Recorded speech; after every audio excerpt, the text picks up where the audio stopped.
O Conselho de Ética começa nesta terça-feira a análise do caso do deputado Daniel Silveira, acusado de quebra de decoro parlamentar após divulgar vídeos atacando os ministros do Supremo Tribunal Federal. Ação que também determinou a prisão do parlamentar. E para falar sobre o início desse julgamento, o Jornal da Manhã conversa agora, gentilmente nos atendendo, o relator e deputado federal pelo PL, Fernando Rodolfo de Pernambuco. Tudo bem, deputado? Bem-vindo aqui à Jovem Pan. Como vai?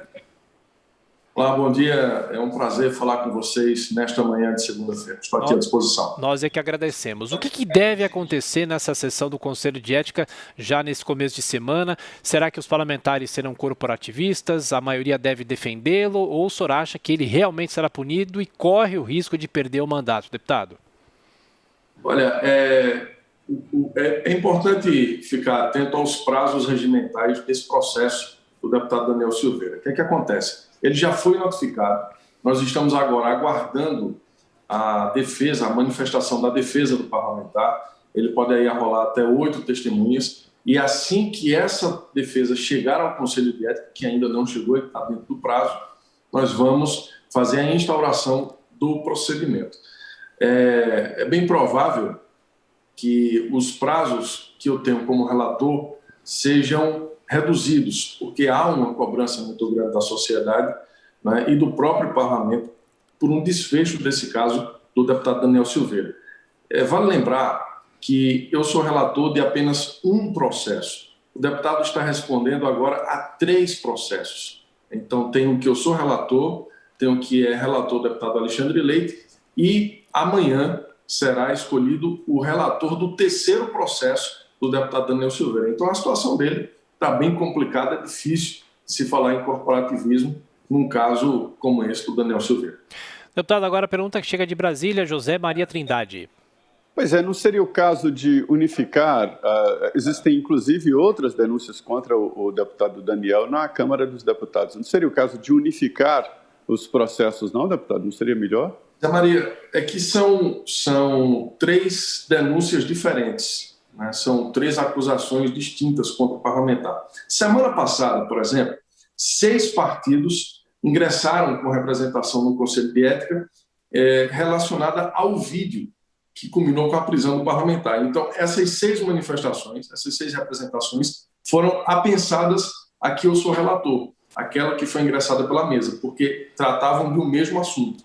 Aí tem uma representação contra ele lá por ter gravado os deputados do PSL numa reunião reservada que aconteceu no interior da Câmara dos Deputados, e tem uma outra representação contra o deputado Daniel Silveira, que é de ameaças a grupos que são anti-Bolsonaro.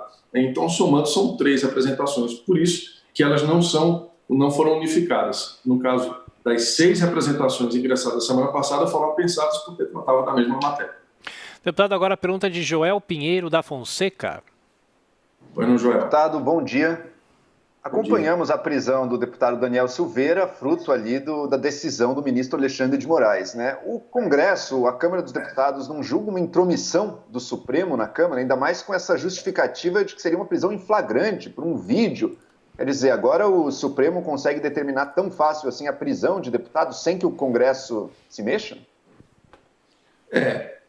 A prisão do deputado Daniel Silveira, ela foi objeto de amplo debate, da legitimidade ou não do Supremo naquele momento de fazer aquela prisão.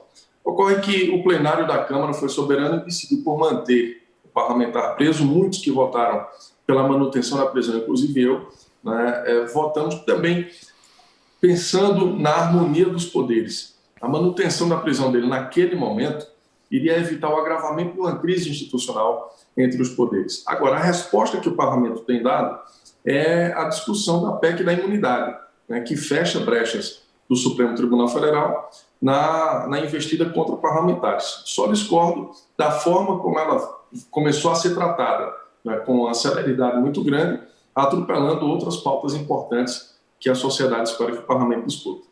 E, deputado, o senhor falou em 3 processos que correm contra o deputado. Quando, aproximadamente, o senhor acha que a gente vai ter acesso a um resultado, um desfecho do caso Daniel Silveira, já que o país, tem tantas outras providências importantes para tomar, para serem discutidas? E quais as opções de punição que o senhor vê, além da perda do mandato?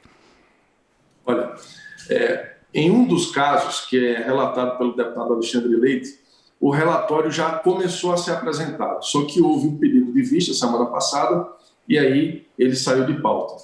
No nosso caso, que é o processo mais polêmico, que é em função daquele vídeo que ele gravou, como eu disse aqui anteriormente, nós vamos trabalhar para acelerar o prazo. Eu posso lhe garantir que ao chegar essa defesa do deputado, que tem 10 dias, começando a contar da segunda-feira da semana passada, ou seja, essa semana termina o prazo dele, nós vamos dar celeridade nisso. Eu tenho 40 dias, eu vou trabalhar para enxugar isso aí pelo menos pela metade, né, para que a gente não perca muito tempo, não perca muita energia com esse caso.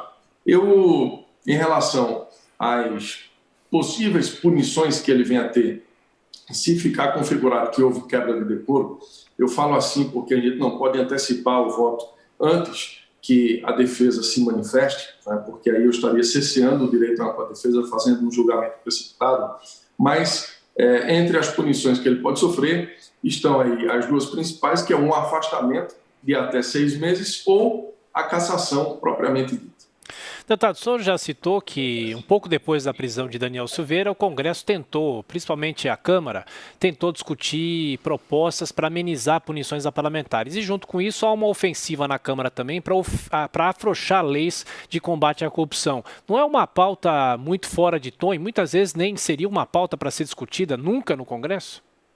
Concordo com você plenamente. Eu acho que a gente tem que discutir matérias que endureçam punição para quem pratica atos de corrupção e não que aliviem, né? E principalmente num momento como esse que a gente está vivendo, onde a grande prioridade do Brasil é o enfrentamento à pandemia, sobretudo agora nessa segunda onda que tem matado muitos brasileiros de norte a sul do país.